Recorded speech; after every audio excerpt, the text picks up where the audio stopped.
আজ আমরা প্ল্যান করলাম রাতের জঙ্গল দেখব। রাতের ডুয়ার্সের ফরেস্ট কিন্তু একটু গা ছমছমে ব্যাপার। ডুয়ার্সের জঙ্গলের মাঝখান দিয়ে বেশিরভাগ জায়গায় ন্যাশনাল হাইওয়ে পড়েছে, যেমন Mahananda wild life, Gorumara, Jaldapara, boxer tiger reserve. তাই রাস্তায় যখন তখন উঠে পড়ে ওয়াইল্ড অ্যানিমেল। একটু সাবধানে আমাদের চলতে হচ্ছে। ঘুরতে গেলে তো কিছু খেতে হবে, পেটে দিতে হবে, তাই সবার আগে তুলতে হবে খাওয়ার। ফালাকাটা থেকে তুলে নিলাম আমরা কিছু খাওয়ার দাওয়ার। ফাইনালি শুরু হলো আমাদের রাতের সফর। তো বৃষ্টি শুরু হয়ে গেল গো।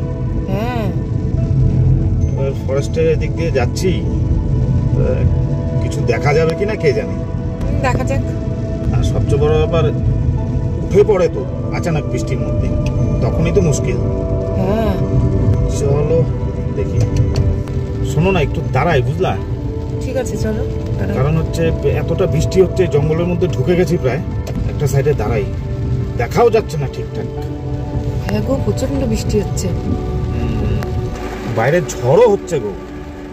হচ্ছে তো, প্রচন্ড হাওয়া। বেশিক্ষণ না দাঁড়িয়ে থেকে আমরা আবার সফর শুরু করলাম, কিন্তু রাস্তার ওই পাশে কিছু ট্রাক দাঁড়িয়ে আছে, বোঝা মুশকিল সামনে কি আছে। আর একটু আগে গিয়ে দেখা যাক। বাস, যা ভেবেছিলাম তাই। মেঘ না চাইতে পানি। এদিকে মেঘ গর্জন করছে, বৃষ্টি পড়ছে, হাওয়া হচ্ছে। ও ওয়াও ওয়াও ওয়াও, হাতি ক্রস করছে।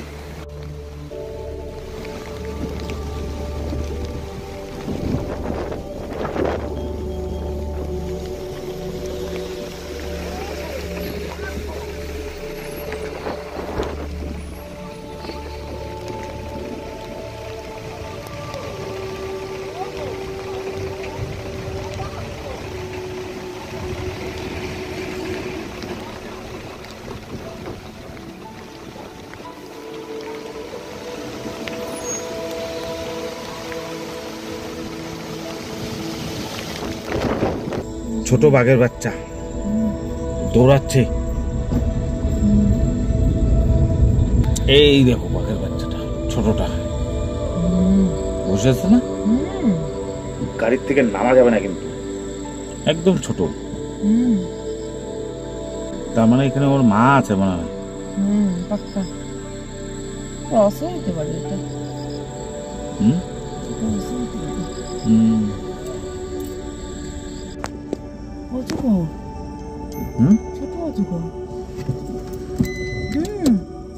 অজগর তো। ছোট অজগর, বাচ্চা অজগর।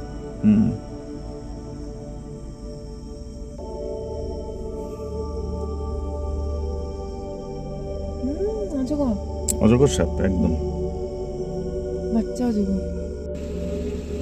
দেখো কোন গাড়ির ধাক্কায় মারা গেছে হয়তো। প্যাথেটিক ব্যাপার, পুরো প্যাথেটিক। হ্যাঁ হ্যাঁ, একটু জঙ্গল দিয়ে যাচ্ছে, একটু স্লো করলেই কিন্তু মারা যেত না। তাই তো। এই ফেন্সিং এর জন্য এই ধানের জমিতে আসতে পারছে না। এখানে দাঁড়িয়ে দাঁড়িয়ে ওরা কিছু ভাবছে। ক্যামেরাটা বার করবো না, ওটা